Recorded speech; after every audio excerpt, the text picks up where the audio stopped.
Feels a little weird. I got to be honest with you, Dirt. It's never been this early. Early ticker, but when you're playing a top 10 undefeated team in the country, you move around a little bit. When it's a football Friday, you got to Omaha right. your ass into whatever works for anybody. Hot route! Daily Ticker brought to you by Pelican Brewing Company. 4 coastal locations, Pacific City, Tillamook, Lincoln City, Cannon Beach, and guess what? Coming soon to a beach near you, Rockaway Beach location, Pelican Brewing, born at the beach. And this one is a unique one because we talked to him last year. Indiana popped out of nowhere for everybody and was like, they kept winning. And so we got to talk with the legendary, longtime voice, Indiana sports, Don Fischer, joining us here for early edition of the Daily Ticker. Don, good morning. Thank you so much for being flexible and hopping on. I do want to ask, you naturally just wake up this early, and are you a big breakfast guy, or are you an ease your way into the day before you eat guy? Well, generally, I don't eat breakfast until about noon. So I get up around 7 o'clock in the morning, most mornings, and I'll probably get up a little earlier tomorrow because I think this is going to be something special in Eugene, Oregon. No question about it. Well, I want to ask kind of the fan and a question about, we've gone through this with Oregon, watching them go to Big Ten venues, and we just had the whiteout experience a couple of weeks ago, and they played at Wisconsin for the jump around and the big house and all that. Where does this one rank for Indiana fan now they have played here before, but it was a long, long time ago. I was in high school and I was at the game, and I remember it vividly because it was a disastrous loss for Oregon. How many Indiana fans are excited and making this trip out to check out Eugene for the first time? Well, I think quite a few. I've got 4 sons, and one of them, along with his daughter and some friends, are all coming out there to Eugene. They've made a long trip. My son lives in Indianapolis. I live in Indianapolis, so I'm flying out. He's driving out. Ooh. It'll be interesting. Don, are the Hoosiers better this year? Because there's a lot of metrics people are pointing to. They certainly look the part against Illinois, and so it's still hard to gauge, I think, out here for us because Oregon's been pretty consistently hovering in this top-tier upper echelon kind of level for a while. Indiana's a little new to the scene, as we talked about last year. Do you think this year's Hoosiers team is better than last year's team? I think it has the chance to be better. I just don't know if they are at this point. Obviously, the Iowa ball game a couple of weeks ago was big in that Indiana hung in there and won the ball game against a very physical, tough, difficult team to play against in their facility, Kinnick Stadium. They were able to hang in there and finally find a way to win it, but it wasn't a perfect performance by any stretch, and Kurt Cignetti was not pleased a little bit with his offense. They struggled a bit in that contest, more so than they have in some time. So I think the big question mark on this football team is, are they as good as they've looked thus far in the sense of the number of points they're putting on the scoreboard? The defense, I think, has really played better than I anticipated they would this year. I think that's because we lost a couple of key guys in C.J. West and James Carpenter, who were keys on the defensive line last year. Those guys, along with a couple of others that graduated, Jalen Walker, a really good linebacker, those guys were gone. They've been resupplanted with some new faces out there, and those guys have played pretty well. But to this degree, Indiana hasn't played a team like Oregon thus far, a team that has as explosive an offense as they do, as the Ducks have, and vice versa with the defense. That it seems like Oregon's always really good defensively, and this Indiana football team, I think, is really good. I can't judge whether they're better than they were a year ago. I can tell you that the quarterback, Fernando Mendoza, has been spot on through most of his ball games so far this year. I know you guys have seen him before with California. And I think last year he was really under the gun I think he was sacked 47 times or something like that. And when Indiana got him in the spring, I kind of saw a little happy feet, if you know what I mean, because I think he was still a little gun shy, didn't have a very good offensive line in front of him. But this offensive line for Indiana has done a great job of protecting him. He's gotten more comfortable. And I think they've got a great receiving core. They've got good running backs, a couple of transfers that came in and have really done a nice job. But the key here right now, I think, is going to be on the defensive side. Can they hold on against an Oregon team that can put points on the board just about any time it seems like they want to or need to? And I think Indiana's got that same kind of explosive power as well, but they didn't show it against Iowa, and that's an interesting scenario that we'll have to take a look at as this game goes forward. Yeah, we're talking with Indiana play-by-play guy Don Fischer. You mentioned Mendoza. We did get a chance to look. I think these two quarterbacks are very comparable, right? Coming from UCLA and Cal, transferring, looking different at their previous stop to where they are now, and now maybe in the mix to be the top two quarterbacks selected in the NFL draft, which is wild. If you would have said it a year and a half ago. When he came into town, was that the thought of he could be that good or that respected? And then how different does the offense look with him at the helm as opposed to how it looked last year? Well, now I'll take that question first because I think that there hasn't been much of a change there. Curtis Rourke was Indiana's quarterback a year ago. He was phenomenal and one of the best I've ever seen at making the right decisions in the heat of battle, knowing exactly where to go with the football. He was terrific in that vein and had a great, accurate arm. Fernando has got a better arm, and he's probably definitely is much more mobile than what Curtis was. Curtis was playing on half of an ACL right. tear, which made him very immobile, so to speak. Fernando is very fast. When he gets out in the open, he can flat run. We haven't seen a ton of that so far from him. He hasn't had to do a lot of that, but he's capable. And so I think from a pure talent standpoint, Fernando might be a little bit better than Curtis was, but Curtis was phenomenal with his mind and how he went about his business. Very calm out there.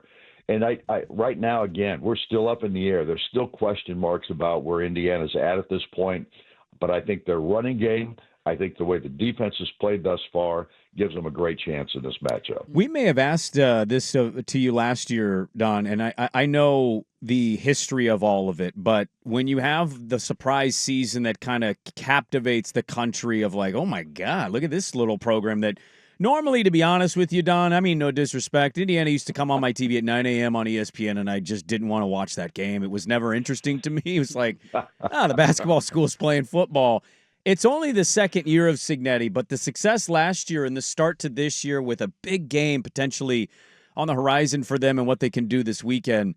How has it shifted a lot quicker or more than maybe we expect of, I know basketball's big there, but there hasn't been a ton of basketball success since like 2015-16 with Cignetti and what it looks like now in the football side of things. Well, let's put it this way. If there was ever a chance for Indiana to have both sports really good at the same time, it is right now. We have a new basketball coach that's come in, Darren DeVries. I think he is terrific, and I went to Puerto Rico with the team in their summer trip and watched them play in Puerto Rico against a Serbian team that was really good. I think a team that could have competed in the Big Ten. I was really impressed with what I saw, and not a single player from last year outside of two walk-ons is back for Indiana. They had to go to the transfer portal, and yet this guy's team fought their butts off, played really hard, played what I would call Indiana basketball, and I think I'm qualified to say that because I saw a lot of basketball for the last 53 years at Indiana under Bob Knight and some other guys. So all I can tell you is there's an electricity about Indiana right now from an athletic standpoint because of football and basketball.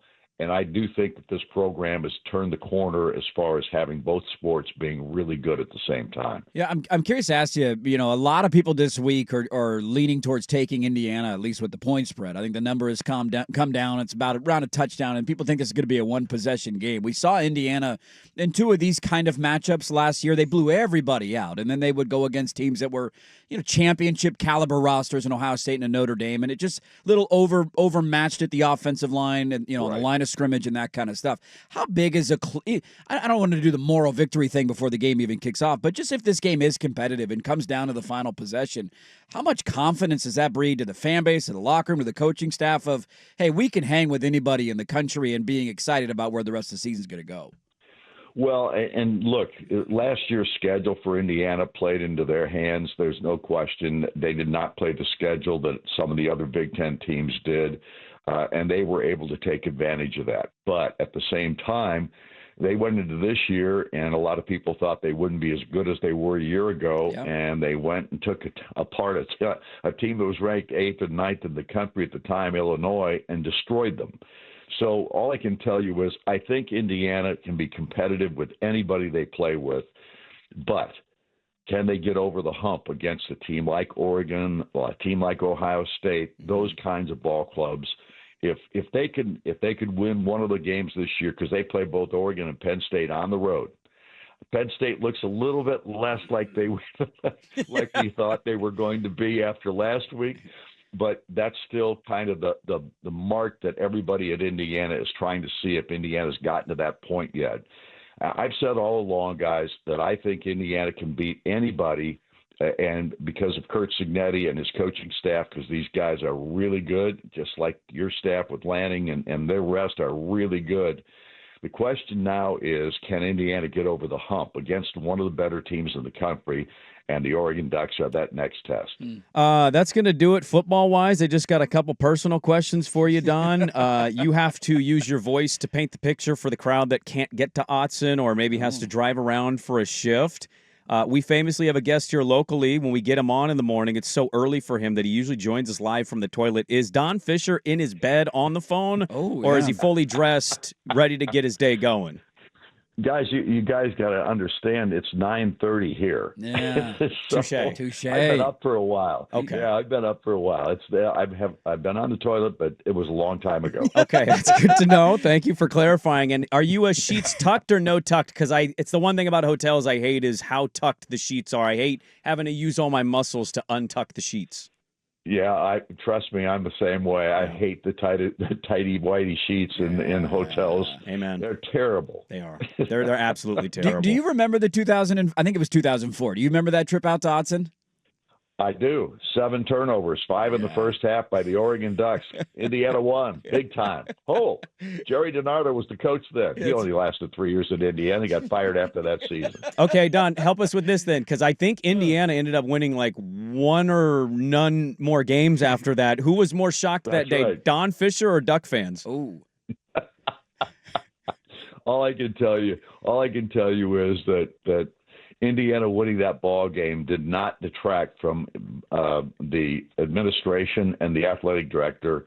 It did not, because the athletic director at that time was Rick Greenspan. He was brand new to the program that year, and he never got a good vibe from Coach DiNardo, so he was gone before the thing ever started. Damn. So good. Win at Autzen and you're still tough. fired. Yeah, you're right. You're still out of here, man. That's tough. Longtime voice, our good friend Don Fischer, getting ready for the call. He's got his pants on. He's ready to go on a football Friday, and have a great call tomorrow. Enjoy the game. Hopefully it's a close one, a great one. Enjoy the atmosphere, and thanks so much for being flexible with us this morning. We appreciate it. No problem, guys. Appreciate you having me. Thanks. All right, there we go. Don Fischer, longtime legendary voice, a good friend of this program now for 2 years. 50-plus years calling Indiana sports. Guys living the dream. He's the kind of guy that when this stuff comes up, you're really happy for. Like, imagine 100%. how many bad football games that guy had to call. Right. Just year after year after year, showing up, pretending to be excited. Let's get to the pregame show, and we're 2-9 again this year. Like, that guy's living the dream right now. Good stuff from Don Fischer there. We'll bring back some of those cuts in the final hour of the program. We got a top 10 matchup at Autzen. That's the Daily Ticker, and it's brought to you by Pelican Brewing Company,